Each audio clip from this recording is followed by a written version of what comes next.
Hello दोस्तों, स्वागत है हमारे YouTube channel certain stream material में। और देखिए आज हम बात करेंगे पॉलिटेक्निक फोर्थ सेमेस्टर के सब्जेक्ट आरएसी, ठीक है, रेफ्रिजरेशन एंड एयर कंडीशनिंग। तो इसका लेक्चर जो होगा वो लेक्चर 4 होगा, ठीक है। और इस लेक्चर 4 में देखिए जो चैप्टर आपका फर्स्ट है, चैप्टर फर्स्ट आपका कंप्लीट हो जाएगा, ठीक है। इस लेक्चर फर्स्ट में आपका चैप्टर हो गया समाप्त, ठीक है। तो देखिए आपको करना क्या है, आपको नोट्स, अगर नोट्स आपको चाहिए तो नोट्स आपको टेलीग्राम चैनल पर प्रोवाइड हो जाएगा, ठीक है। तो वहाँ पर PDF आपको मिल जाएगा चैप्टर फर्स्ट करके। तो वहाँ पर आप लोग वहाँ पर विजिट करेंगे। और देखिए जो नए स्टूडेंट हैं वो टेलीग्राम चैनल को भी ज्वाइन कर ले ताकि इसका एडवांटेज ले सकें। तो बहुत जल्द ही हम इसको पोस्ट कर देंगे, ठीक है। तो बने रहें इस वीडियो में। और देखिए आज का जो टॉपिक होगा वो देखिए इसमें हमारा चैप्टर आज फिनिश हो जाएगा इस वीडियो में। तो लास्ट वीडियो है। तो देखिए यहाँ पर सबसे पहले आज हम टॉपिक की जो बात करेंगे, तो देखिए ये हमारा टॉपिक है निष्पादन गुणांक एवं दक्षता में अंतर, यानी difference between COP and efficiency, ठीक है। तो यानी जो कोफिशिएंट ऑफ परफॉर्मेंस है और जो इफिशियंसी है, इसमें हम रिलेशन जानेंगे, डिफरेंस क्या होता है इसको देखेंगे, ठीक है। बहुत इंपॉर्टेंट है। देखिए मोस्टली स्टूडेंट जो होते हैं उनके दिमाग में ये भ्रम होता है कि जो निष्पादन गुणांक होता है यानी COP जो होता है वो होता है किसका उल्टा। देखिए ये होता है किसका, यहाँ पर देखिए दक्षता का उल्टा होता है, ठीक है। तो यहाँ पर देखिए दक्षता जो होती है इसको यहाँ पर इस प्रकार से हम ये इसका कहने का तात्पर्य है, ठीक है। बट होता तो है लेकिन ये आपको किसके लिए होता है ये भी आपको ध्यान रखना है, ठीक है। तो यहाँ पर क्योंकि देखिए कंडीशंस जो बनती हैं, तो सबसे पहले देखिए यहाँ पर आपको यहाँ पर देखिए यहाँ पर हीट इंजन जो है, हीट इंजन के लिए आपका यहाँ पर बना हुआ है, इसको देखिए ध्यान से।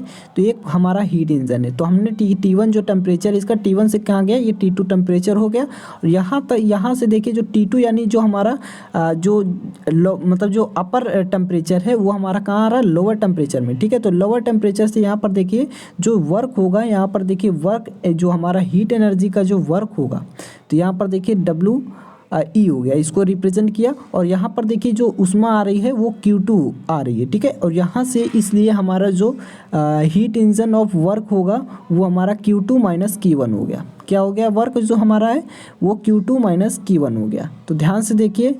उसके बाद अगर हम देखें तो देखिए उसी प्रकार से रेफ्रिजरेशन में देखते हैं।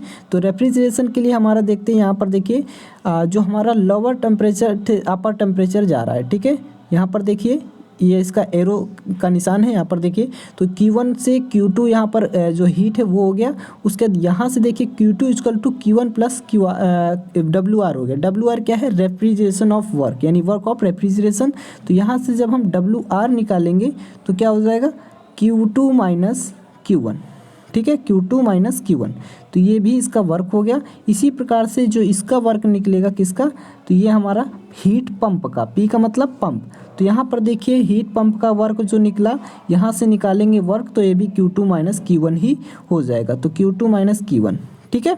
अब देखिए ध्यान से समझिए आप लोग, यहाँ पर देखिए तो इसका उल्टा तो होता है, बट आपको याद रखना है किसके लिए होता है। तो जो हीट इंजन होता है वो हीट पंप के मतलब जो हीट इंजन होता है, यहाँ पर देखिए जो इसका क्या होगा, जो कोफिशिएंट ऑफ परफॉर्मेंस होगा, देखिए कोफिशिएंट ऑफ परफॉर्मेंस, ठीक है, COF। ये हमारा किसके लिए, यहाँ पर देखिए इसको हम लिख देते हैं, जो हीट इफिशियंसी होगी हीट इंजन की, यहाँ पर HE लिख लीजिए। तो ये होगी प्रोपोर्शनल किसके, हीट पंप के, किसके, हीट पंप के, कोफिशिएंट ऑफ हीट पंप, ये आप लिख सकते हैं, ठीक है। यहाँ पर P लिख दीजिए, सॉरी यहाँ पर P है। तो ये हमारा इसका स्टेटमेंट बनता है, यही रिसिप्रोकल होता है इफिशियंसी का, कौन, कोफिशिएंट ऑफ परफॉर्मेंस और पंप के लिए, ठीक है। तो आप रेफ्रिजरेशन के लिए नहीं कह सकते हैं, रेफ्रिजरेशन के लिए नहीं कहेंगे। देखिए क्योंकि यहाँ पर अगर हम कहें रेफ्रिजरेशन की बात करें तो रेफ्रिजरेशन में देखिए क्या होगा, तो जो हमारा देखिए यहाँ पर कोफिशिएंट ऑफ परफॉर्मेंस अगर हम पंप के लिए कहें तो हमको रेफ्रिजरेशन में एक जोड़ना पड़ता है, ठीक है, एक से, यानी कह सकते हैं कि इसका मान एक से अधिक होता है। तो यानी ये लिख सकते हैं हम कोफिशिएंट ऑफ परफॉर्मेंस रेफ्रिजरेशन +1, ठीक है। तो ये इसीलिए इसको यहाँ पर ध्यान रखेंगे आप लोग कि ये स्टेटमेंट 1 से अधिक होगा कोफिशिएंट ऑफ परफॉर्मेंस पंप के लिए, ठीक है। तो देखिए जो नया स्टूडेंट है अभी ये सब्जेक्ट आपको नहीं समझ में आ रहा होगा, ठीक है, बट आप इसको समझने की कोशिश करिए, बहुत ही इजी वे में आपको समझ में आ जाएगा। अब देखिए यहाँ से हम सबसे पहले वर्क डन निकालेंगे, किसकी, हीट इंजन की इफिशियंसी निकालेंगे। तो इफिशियंसी बराबर फार्मूला क्या होता है, work done upon heat supplied. तो कितना हीट सप्लाइड हुआ, तो देखिए Q2 माइनस Q1 हमारा वर्क हो रहा था, यानी हीट सप्लाइड हमने बताया था आपको। तो ये हमारा हीट सप्लाइड कितना है, Q2 हो रहा था, ठीक है। तो ये हमारा हो गया इफिशियंसी ऑफ हीट इंजन। अब देखिए कोफिशिएंट ऑफ परफॉर्मेंस रेफ्रिजरेशन के लिए फार्मूला क्या होता है, तो रेफ्रिजरेशन इफेक्ट अपॉन में रेफ्रिजरेशन वर्क। तो रेफ्रिजरेशन इफेक्ट जो है वो हमारा Q है, यानी Q1 है, और जो यहाँ पर देखिए जो वर्क है वो हमारा Q2 माइनस Q1 सब में हो रहा था, ये तो आपको पता है। अब देखिए तो यहाँ से अगर हम कहें पंप के लिए निकालें तो पंप के लिए क्या हो जाएगा, produced effect upon work done. तो प्रोड्यूस्ड जो हमारा उत्पन्न वांछित प्रभाव होगा वो कितना होगा, वो Q2 है, और हमारा वर्क डन तो सभी में क्या है, Q2 माइनस Q1। तो ये हमारा पंप के लिए कोफिशिएंट ऑफ परफॉर्मेंस आ जाएगा। अब देखिए आपको क्या करना है, यहाँ पर एक टॉपिक है, देखिए इसी से रिलेटेड कि coefficient of performance in pump, ठीक है, पंप में कोफिशिएंट ऑफ परफॉर्मेंस और जो हमारा कोफिशिएंट ऑफ परफॉर्मेंस रेफ्रिजरेशन में संबंध, यानी कह सकते हैं रिलेशन बिटवीन, यहाँ देखिए relation between coefficient of performance pump और कोफिशिएंट ऑफ परफॉर्मेंस रेफ्रिजरेशन, दोनों में क्या करना है, हमको डिफरेंशिएट क्रिएट करना है। तो देखिए यहाँ पर जो पंप के लिए होता है वो हमारा ये लिखा हुआ है, ठीक है, और जो रेफ्रिजरेशन के लिए होता है ये हमारा ये फार्मूले के जो अभी हमने आपको फार्मूला बताया उसके अकॉर्डिंग हम यहाँ पर इसको इन दोनों को लिख दिए, ठीक है, पंप के लिए और रेफ्रिजरेशन के लिए। तो अब देखिए करना क्या है, तो जब हम क्या करेंगे, यहाँ पर देखिए हमारा क्या होता है, 1 से अधिक होता है coefficient of performance in pump का जो होता है वो रेफ्रिजरेशन से एक मतलब जो रेफ्रिजरेशन होता है वो 1 अधिक होता है, ठीक है। तो यहाँ पर देखिए स्टेटमेंट जो हमारा ये बन के तैयार हो रहा है। तो यहाँ पर सबसे पहले देखिए, तो इसमें जब हम क्या करेंगे, जब हम इसमें 1 जोड़ेंगे, देखिए पंप में 1 जब हम जोड़ते हैं तो हमारा क्या हो जाता है, तब हमारा जाकर ये रेफ्रिजरेशन बन जाता है, ठीक है। तो ये देखिए हमारा क्या बन गया, रेफ्रिजरेशन बन गया, coefficient of performance in refrigeration +1, ठीक है। तो यहाँ पर देखिए कह सकते हैं कि जो पंप का मान होता है कोफिशिएंट ऑफ परफॉर्मेंस वो रेफ्रिजरेशन कोफिशिएंट ऑफ परफॉर्मेंस के 1 से अधिक होता है, ठीक है।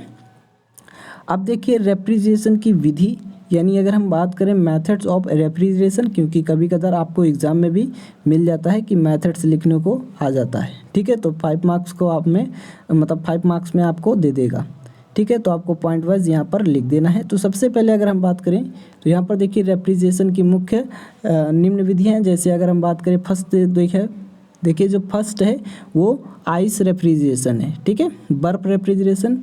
सेकंड है वायु यानी एयर रेफ्रिजरेशन। थर्ड है वेपर कंप्रेशन रेफ्रिजरेशन। और फोर्थ है वेपर एब्जॉर्प्शन रेफ्रिजरेशन। और फिफ्थ देखिए इसमें कई आ जाते हैं, इसमें कई टाइप्स आ जाते हैं, ठीक है। जैसे हमारा हो गया कैस्केड रेफ्रिजरेशन, मिक्स्ड रेफ्रिजरेशन हो गया, और वर्टेक्स मतलब शीर्ष रेफ्रिजरेशन हो गया, ठीक है। इसमें इंग्लिश में ही लिख दिया गया है। तो वर्टेक्स रेफ्रिजरेशन हो गया, थर्मो इलेक्ट्रिक रेफ्रिजरेशन हो गया, और स्टीम जेट रेफ्रिजरेशन हो गया। ये इसके सभी के हैं मेथड हैं, और इसको आप लोग यहाँ पर इम्पॉर्टेंट लिख लीजिएगा जो रिलेशन है, ठीक है। ये इम्पॉर्टेंट है, एग्ज़ाम में पूछा गया है कई बार कि जो रिलेशन होता है पंप और रेफ्रिजरेशन में, मतलब रेफ्रिजरेशन और पंप के लिए कोफिशिएंट ऑफ परफॉर्मेंस, इसका रिलेशन आपको याद रखना है। बहुत छोटा सा है तो आपको याद रखना है, ठीक है। फार्मूला आपको लिख देना है, आप फार्मूला भी लिख सकते हैं ताकि स्टेप आपका मतलब समझ में आए। तो देखिए बस इतना ही, और आपका जो फर्स्ट चैप्टर है यहाँ पर आपका कंप्लीट हो गया है, ठीक है। तो चैप्टर फर्स्ट का आपका कंप्लीट हो गया है जो थ्योरी पार्ट है। तो आप क्या करें, देखिए नोट्स बनाते चलें, और देखिए आपको जो PDF होगा ये आपको टेलीग्राम चैनल पर प्रोवाइड करा दिया जाएगा। तो अगर आप लोग को वीडियो पसंद आई तो लाइक करें, शेयर करें एंड सब्सक्राइब करें। Thanks for watching this video. मिलेंगे नेक्स्ट वीडियो में।